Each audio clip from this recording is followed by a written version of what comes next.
जय श्री राम, जय Shri Mahakal. Defence sector की दो दिग्गज कंपनियां हिंदुस्तान एरोनॉटिक्स लिमिटेड और भारत इलेक्ट्रॉनिक्स लिमिटेड के ऊपर इन डेप्थ एनालिसिस इस वीडियो में हम कर रहे हैं। सबसे पहले हिंदुस्तान एरोनॉटिक्स लिमिटेड के ऊपर बात कर लें। ये कंपनी करती क्या है? This company is into manufacturing as well as services. Manufacture किस चीज का?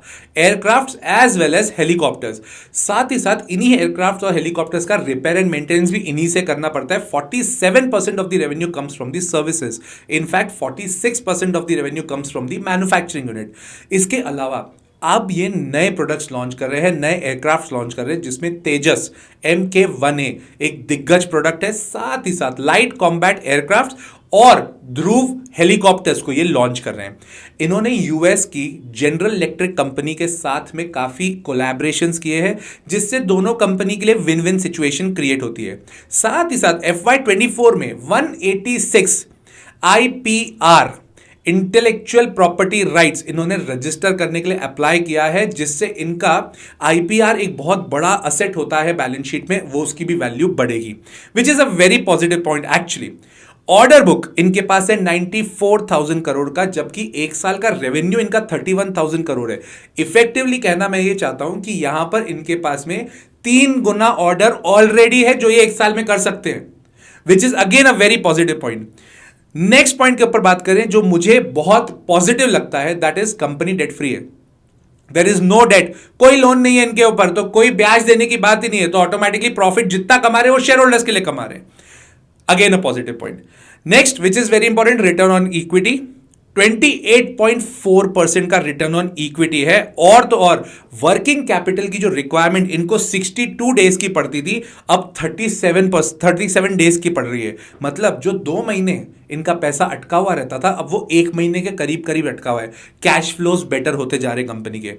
अभी आपको लग रहा होगा कि ये सारी चीजें वो पॉजिटिव है, इसमें नेगेटिव पॉइंट्स भी आएंगे, वो मैं बताऊंगा। बट आगे जाने से पहले अगर आपको इस पर्टिकुलर वीडियो से प्रॉपर गाइडेंस या प्रॉपर कंटेंट मिल रहा है तो प्लीज लाइक कर दीजिएगा वीडियो को और सब्सक्राइब कर दीजिएगा, which will be very helpful for us. Promoter की स्टेक मान ले 71.64% अभी भी गवर्नमेंट ऑफ इंडिया के पास है, which is perfect. In fact FIIs अपना स्टेक धीरे धीरे बढ़ाते जा रहे हैं, जो कि 12% के अराउंड है। सबसे पॉजिटिव बात मुझे लगती है इस कंपनी में कि पब्लिक की शेयर होल्डिंग ही 8% है। ज्यादा लोग इसमें इन्वॉल्व ही नहीं है। अब क्योंकि ज्यादा लोग इन्वॉल्व नहीं है, मतलब मेजरली कौन इन्वॉल्व है? गवर्नमेंट इन्वॉल्व है, क्योंकि वो प्रमोटर है, और FII और DII है। FII DII मिलाकर 20% है, पब्लिक 8% है, FII DII मिलाकर 20% है। और तो और प्राइस अर्निंग रेशियो इनका है 33, जबकि इंडस्ट्री का प्राइस अर्निंग रेशियो है 64। एक आपके दिमाग में डाउट क्रिएट होना चाहिए कि जब मैं बोल रहा हूं कि ये कंपनी मैन्युफैक्चर करती है एयरक्राफ्ट्स, उसके अलावा हेलीकॉप्टर्स, तो ऐसी और कोई कंपनी इंडिया में तो है नहीं, तो इसका इंडस्ट्री को किस तरह से हम एनालाइज करेंगे? ये एक बहुत वैलिड क्वेश्चन होता है। बट क्योंकि डिफेंस सेक्टर से ये बिलोंग करती है, और अगर डिफेंस सेक्टर में गवर्नमेंट ने अच्छा बजट बनाया तो ऑटोमेटिकली इनको भी बेनिफिट होगा, और अगर इनको बेनिफिट होगा तो इसीलिए इस पॉइंट को लेकर हम इंडस्ट्री का PE देखते हैं। अगर आपको इंडिपेंडेंटली भी देखना है तो प्राइस अर्निंग रेशियो का 33 है, तो बहुत ज्यादा वैसे भी नहीं है। दैट मीन्स जो अगर ₹1 कंपनी कमाती है तो इसके ₹1 के मल्टीपल में 33 गुना ये लोग प्राइस पे करना चाहते हैं as of now, which is again a good point. मेरे को तो इसमें नेगेटिव पॉइंट कुछ नहीं दिखता। तो फिर नेगेटिव क्या है इस कंपनी में? है जो कि बहुत इंपॉर्टेंट है। Again what is negative?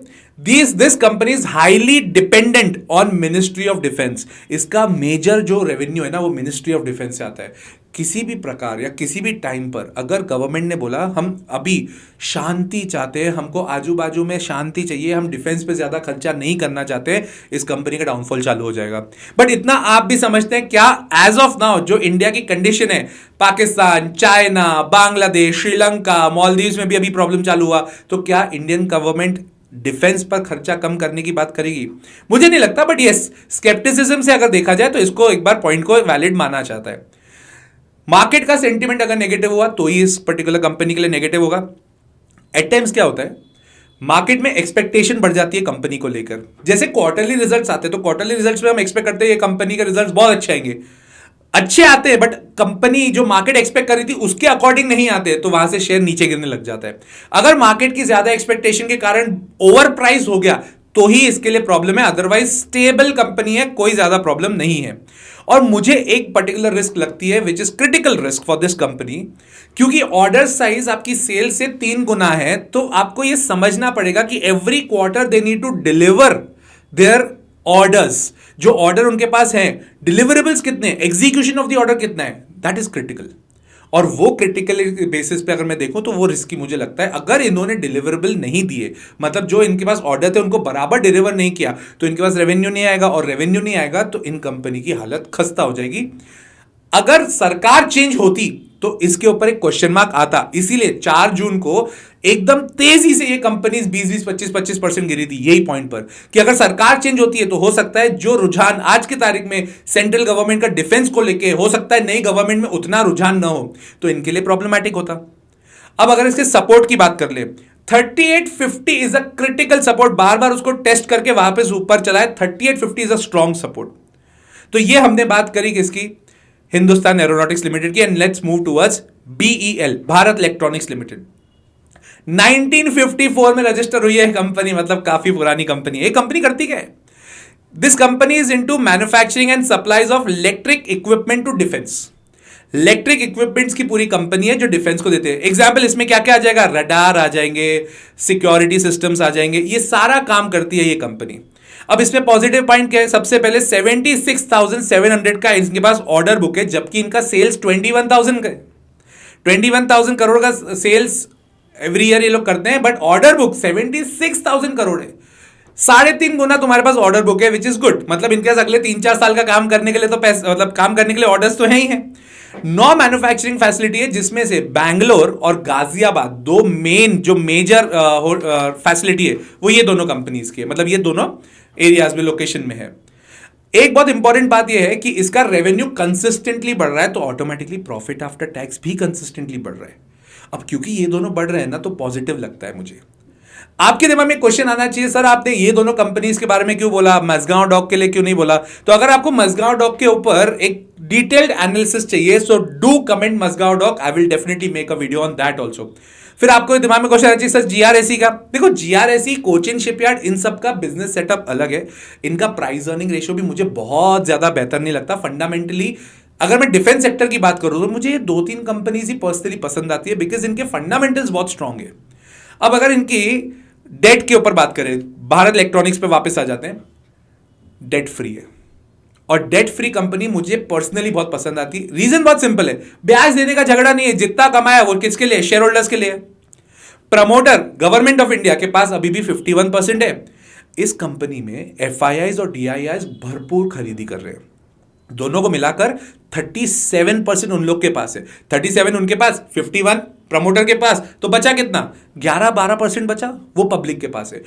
HAL और BEL में मुझे ये बहुत अच्छा लगता है कि दोनों में पब्लिक की शेयर होल्डिंग बहुत कम है, और क्योंकि पब्लिक की शेयर होल्डिंग कम है ना, तो ऑटोमेटिकली, और FIIs बढ़ा रहे, मतलब FIIs बाहर वालों को इन्वेस्ट करना है इस कंपनी में, मतलब फ्यूचर ब्राइट है। एक तो ये पॉइंट। प्राइस अर्निंग रेशियो इनका 45 पे, जबकि इंडस्ट्री का प्राइस अर्निंग रेशियो 62 पे, तो वहां से ये सस्ती लगती है। और सस्ती कंपनीज लेने में मजा आता है, क्योंकि उसको लॉन्ग टर्म तक अगर आप लेके रखेंगे तो पोर्टफोलियो का मजा ही है, ग्रोथ अच्छा ही होता है। नेगेटिव पॉइंट क्या है, 81% of their revenue is dependent on defence. 81% का जो रेवेन्यू है वो डिफेंस पे पूरा डिपेंडेंट है। अगर डिफेंस सेक्टर में जो HAL के रिस्क है, वही BEL के लिए भी रिस्क हुई।